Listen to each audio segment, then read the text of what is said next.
देखिए मैडम, दर्द हमारा दुश्मन नहीं है। अगर आपके शरीर में दर्द है तो मैंने कई बार ये बताया है कि सिर्फ शरीर ये बताना चाह रहा है कि आपको अभी एक सही डॉक्टर से कंसल्ट करना है। उस दर्द के कारण को पहले जानना है। बहुत बार ये जो दर्द है बिना किसी बीमारी के सिर्फ न्यूट्रिशनल डिफिशियंसी के कारण भी होता है। नमस्कार, मैं स्वीटी शर्मा और आप देख रहे हैं द एसटी न्यूज़। आज हमारे खास कार्यक्रम हेलो डॉक्टर में आप सभी दर्शकों का स्वागत है। तो हमारे साथ हमारे खास मेहमान जुड़ चुके हैं, डॉक्टर मनीष, जाने माने डॉक्टर जो हैं वो पेन फिजिशियन हैं। आज उनसे हम बातचीत करेंगे। सर, पहला फर्स्ट ऑफ ऑल सर आपकी बहुत बहुत स्वागत है हमारे एसडी चैनल में। धन्यवाद। मैं एसडी चैनल के सभी दर्शकों को नमस्कार कहता हूँ। मेरा नाम डॉक्टर मनीष है और मैं प्रभात मेमोरियल हीरामती हॉस्पिटल में as a consultant pain physician हूँ। और जैसा मैंने पहले भी कई बार बताया है कि इस डिपार्टमेंट के अंतर्गत हम वो सारे पेशेंट को ट्रीट करते हैं जो कि दर्द की समस्याओं से जूझ रहे हैं। चाहे वो ऑर्थोपेडिक दर्द हो, चाहे वो न्यूरो के दर्द हो, चाहे वो रूमेटोलॉजी का दर्द हो या कैंसर का दर्द भी हम इस डिपार्टमेंट के अंतर्गत ट्रीट करते हैं। तो कोई भी पेशेंट जो दर्द से जूझ रहा है वो इस डिपार्टमेंट में आके दिखा सकता है। तो सर क्या मतलब सही समय पर लोग आते हैं दिखाने, तो उनका सही इलाज विदाउट सर्जरी हो सकता है? देखिए मैडम, दर्द हमारा दुश्मन नहीं है।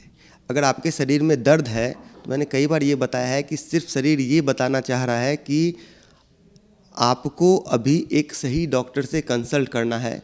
उस दर्द के कारण को पहले जानना है। बहुत बार ये जो दर्द है बिना किसी बीमारी के सिर्फ न्यूट्रिशनल डिफिशियंसी के कारण भी होता है और हम उसके लिए over the counter pain killer लेकर के अपनी किडनी को ख़राब कर रहे हैं। तो जब तक दर्द के कारण का इलाज नहीं करेंगे दर्द ठीक नहीं होगा। तो इस डिपार्टमेंट हमारा मेन फोकस होता है कि हम दर्द के कारण को पहले आइडेंटिफाई करें और उसके बाद ही ट्रीटमेंट शुरू करें। तो सर कैसे माने कि हमारा घुटना में दर्द है तो अर्थराइटिस ही है, अगर कहीं और भी पेन है तो उसका मतलब कैसे पहचाने कि ये जो हमारा पेन है अर्थराइटिस ही है? देखिए मैं जो हमारे पास दर्द के पेशेंट आते हैं वो ज़्यादातर या तो ऑस्टियोआर्थराइटिस के आते हैं या फिर रूमेटॉइड अर्थराइटिस के आते हैं और दोनों ही पूरी तरह से डिफरेंट हैं। हमारे पेशेंट जो कि घुटने के दर्द या हाथों में दर्द के साथ आते हैं कि सर सुबह सुबह हाथ नहीं मुड़ता है, आधे घंटे से ज़्यादा हमारे पास स्टिफनेस रहती है और सुबह उठता हूँ तो बिस्तर पे करवट लेते नहीं बनता, आधे घंटे के बाद फिर सब लगता है ठीक हो जाता है। तो दोनों ही बीमारी, रूमेटॉइड अर्थराइटिस या ऑस्टियोआर्थराइटिस, दोनों का ट्रीटमेंट अलग है, दोनों का मैनेजमेंट अलग है और दोनों का एग्रेसिव नेचर भी अलग अलग है। हम क्या कर रहे हैं कि अपने आसपास के जो पेशेंट्स हैं उनके हिसाब से अरे इनको तो ये सूट कर गया तो हम भी वही कर लेते हैं, जबकि ये पूरी तरह से गलत है। जो रूमेटॉइड अर्थराइटिस के पेशेंट हैं जिनको हम लोग सामान्यतः गठिया कहते हैं, गठिया के पेशेंट का मोस्ट ऑफ द डिजेनरेशन, हड्डियों का क्षय पहले 2 साल में हो जाता है। तो अगर आप गठिया से संबंधित हैं, रूमेटॉइड अर्थराइटिस के पेशेंट हैं, तो आपको अपने डॉक्टर से जल्द संपर्क करना है। उनकी दवाइयाँ जो वो प्रिस्क्राइब कर रहे हैं वो लेनी है। इससे आपके जो जॉइंट्स हैं उनका संरक्षण हो पाएगा, वो आप उसको बचा के रख सकते हैं। जबकि ऑस्टियोआर्थराइटिस एक एज रिलेटेड प्रॉब्लम है जो एज के बढ़ने के कारण धीरे धीरे पेशेंट्स को होता है। इनका मैनेजमेंट पूरी तरह रूमेटॉइड अर्थराइटिस से डिफरेंट है। अब तक कितने पेशेंट का आपने इलाज ऐसा किया है कि विदाउट सर्जरी उसका पेन मतलब रिलीफ मिला हो, विदाउट सर्जरी सिर्फ मेडिसिन से?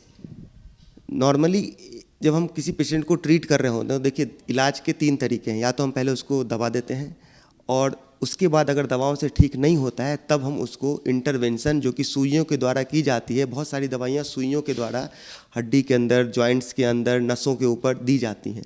प्रोलोथेरेपी, रेडियो फ्रिक्वेंसी एब्लेशन, ये सब हमारे सेंटर पे होता है। अगर पेशेंट को इससे रिलीफ नहीं होता है तो ही उसको सर्जरी का हम एडवाइस करते हैं और उसको सर्जरी कराना पड़ता है। अभी तक जितने भी पेशेंट हमने देखे हैं 95 to 98% पेशेंट्स को सर्जरी की ज़रूरत नहीं पड़ी है और वो बिना सर्जरी के वो ठीक हो गया है। तो ज़्यादा ये डिजीज़ किस में देखने को मिलता है, मेल या और फीमेल में? मैडम देखिए, दर्द एक सामान्य प्रक्रिया है, ये मेल फीमेल दोनों में होगा। अगर हम बात करते हैं रूमेटॉइड अर्थराइटिस की तो ये फीमेल में ज़्यादा देखने को मिलता है। क्यों सर? फीमेल में ये ज़्यादा देखने को मिलता है क्योंकि ये फीमेल्स में हार्मोनल के कारण, उनके जो हार्मोन्स हैं, उनका जो इन्वायरमेंटल स्ट्रेस है, इन्वायरमेंटल फैक्टर है, उसके कारण ये फीमेल्स में ज़्यादा होता है। ये जेनेटिक होता है बहुत बार। लेकिन फिर भी अगर आप इसको सही समय पे ट्रीटमेंट लें तो ये आगे नहीं बढ़ती है और बहुत बार आपकी जो ट्रीटमेंट है वो जैसे हम ब्लड प्रेशर के लिए एक गोली डेली खाते हैं, ये एक गोली वीकली या 1 या 2 गोली डेली पे ये सेटल हो जाता है और आपकी ज़िंदगी से दर्द गायब हो जाता है। सर लोगों को कैसे मतलब कैसे अवेयर करना होगा इस चीज़ को लेकर कि पेन का मतलब सिर्फ अगर आपको कोई पेन हो रहा है तो इसका मतलब ये नहीं कि सिर्फ अर्थराइटिस ही हो सकता है और भी अदर डिजीज़ हो सकता है। देखिए, दर्द जो है ना वो आपके मांसपेशियों से हो सकता है, वो आपके हड्डियों से हो सकता है, वो आपके नसों से हो सकता है, वो आपको गठिया के कारण हो सकता है, या कभी कभी वो कैंसर के कारण भी दर्द होता है। पेशेंट आता दर्द के इलाज के लिए और डायग्नोसिस जब बनता है, दर्द के कारण को खोजते हैं तो वो कैंसर निकलता है। तो आपको सिर्फ ये करना है कि अगर आपको दर्द है तो किसी पेन फिजिशियन से मिलें। पेन फिजिशियन से मिलने के बाद वो आपकी बीमारी का डायग्नोसिस बनाएगा कि वो पेन किस कारण से है और उस कारण को या तो वो ट्रीट करेगा, और अगर वो इस तरह का कारण है कि वो स्पेसिफिक डिपार्टमेंट में जाने की ज़रूरत है, वो आपको उस डिपार्टमेंट में रेफ़र कर देगा। तो दर्द के लिए ओवर द काउंटर दवा ना लेकर के आप अपने पेन फिजिशियन से संपर्क करें। तो ये डिपार्टमेंट जो है ऑर्थोपेडिक्स डिपार्टमेंट से कैसे अलग है सर, इसको बताइए। देखिए, as a pain physician normally हम पहले दवाइयाँ देते हैं, और जो एक स्पेसिफिक काम जो एक पेन फिजिशियन करता है वो होता है सुइयों के द्वारा इलाज करना। हम सुइयों के द्वारा रेडियो फ्रीक्वेंसी एब्लेट करते हैं, हम प्रोलोथेरेपी करते हैं, हम प्रोलोजोन थेरेपी करते हैं। इनमें हम सुइयों के द्वारा आपके जॉइंट के अंदर जाके, जॉइंट के आसपास जाके या मांसपेशियों में जा कर के हम पीआरपी, ओजोन या फिर रेडियो फ्रीक्वेंसी नर्व एब्लेट करते हैं।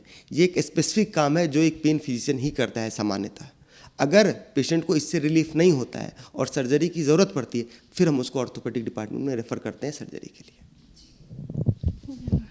हमारे खास कार्यक्रम में हमारे खास मेहमान जुड़ चुके थे मनीष, डॉक्टर मनीष जाने माने डॉक्टर हैं और सभी तरह के जो जितने भी तरह के पेन होते हैं उसका इलाज बेहतर तरीके से विदाउट सर्जरी करते हैं। तो एक बार आप लोग ज़रूर डॉक्टर मनीष से कंसल्ट करें और अपने सही समय पर इलाज ज़रूर करवाएं। तो ऐसे ही तमाम खबरों के लिए देखते रहें देश टी न्यूज़। धन्यवाद। आशीर्वाद इजीकॉन ग्रुप, भरोसे का दूसरा नाम। हम सिर्फ घर नहीं, खुशियाँ भी बनाते हैं। आशीर्वाद रोज वैली, जिसमें है premium flats with all modern amenities. Patna में लेना चाहते हैं अपने सपनों का आशियाना, तो कीजिए हमारे इन नंबरों पर संपर्क।